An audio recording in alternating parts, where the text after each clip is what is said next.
সকাল সকাল ঘুম থেকে উঠেই নিজের পছন্দের নাস্তাটা দেখলেই মনটা ভালো হয়ে যায়। হ্যালো এভরিওয়ান, আসসালামু আলাইকুম। কেমন আছেন আপনারা সবাই? আশা করি নিশ্চয়ই অনেক ভালো আছেন। আলহামদুলিল্লাহ, আমিও ভালো আছি। বগুড়াতে যাওয়ার আগে আন্টিকে বলে রেখেছিলাম, আন্টি তোমার হাতের আলুর পরোটা অনেকদিন ধরে খাই না, কিন্তু এবার বগুড়া গেলে কিন্তু তোমার হাতের আলুর পরোটা নিশ্চয়ই খাবো। বগুড়াতে এসেছি 2 দিন হলো, আর আজকে সকালে ঘুম থেকে উঠেই দেখি আন্টি আমার কথা রেখেছে। আন্টি আমার জন্য আলুর পরোটা বানাচ্ছে, দেখে তো আমি মহা খুশি। তো আন্টি প্রথমে আলু আর মরিচ একসাথে সিদ্ধ করে নিয়ে আলুর ভর্তা করে নিয়েছে, আর তারপরে আটার খামির করে পরোটা বানানো শুরু করে দিয়েছে।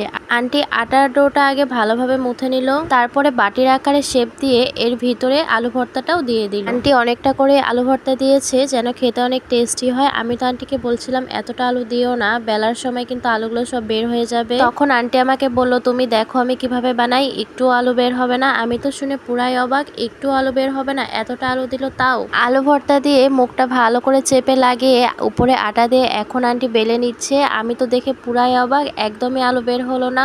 আর রুটিটাও অনেক সুন্দর গোল হয়েছে। আর আমি রুটি বানাতে গেলেই বাংলাদেশের মানচিত্র হয়ে যায়। আমি দাঁড়িয়ে দাঁড়িয়ে ভিডিও করছিলাম আর আন্টির কাছ থেকে আলুর পরোটার রেসিপিটাও শিখে নিলাম। এই তো প্রথম পরোটাটা কিন্তু কমপ্লিট। আন্টি এখন এটা সুন্দর করে ভেজে নেবে। আন্টি এক পাশে পরোটা বানাচ্ছে আর আরেক পাশে পরোটা ভেজেও নিচ্ছে। আন্টি সেম প্রসেসিং এ সবগুলো পরোটা বানিয়ে নিচ্ছে। আচ্ছা, আপনারা যারা আমার ভিডিও দেখছেন তারা কি আলুর পরোটা বানাতে পারেন? না বানাতে গিয়ে আমার মতো নাকুনি চুবনি অবস্থা হয়? আমি বানাতে গেলেই তো চারপাশ থেকে আলুর ভর্তাটা বের হয়ে আসে। শুধু যে আলুর ভর্তাটা বের হয়ে আসে তা কিন্তু নয়, বেলুনের সাথেও আলুর ভর্তা লেগে থাকে। আপনাদের কার কার সাথে এমনটা হয় সেটা অবশ্যই আমাকে কমেন্ট করে জানাবেন। তো আন্টি পরোটাগুলো এপিট ওপিট করে তেল দিয়ে সুন্দর করে ভেজে নিচ্ছে। দেখে আমার এতই লোভ লেগেছিল, আমার মন আর মানছিলই না। আমি দাঁড়িয়ে দাঁড়িয়ে ভিডিও করছিলাম, সাথে খাচ্ছিলামও। অবশেষে আমাদের সব পরোটাগুলো ভাজা শেষ, যদিও আমি না, আন্টি ভেজেছে সবগুলো। এই তো দেখুন আন্টি কতগুলো পরোটা বানিয়েছে।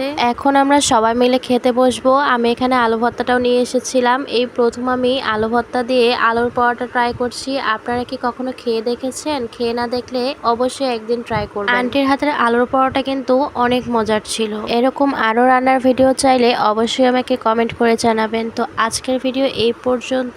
সবাইকে আল্লাহ হাফেজ।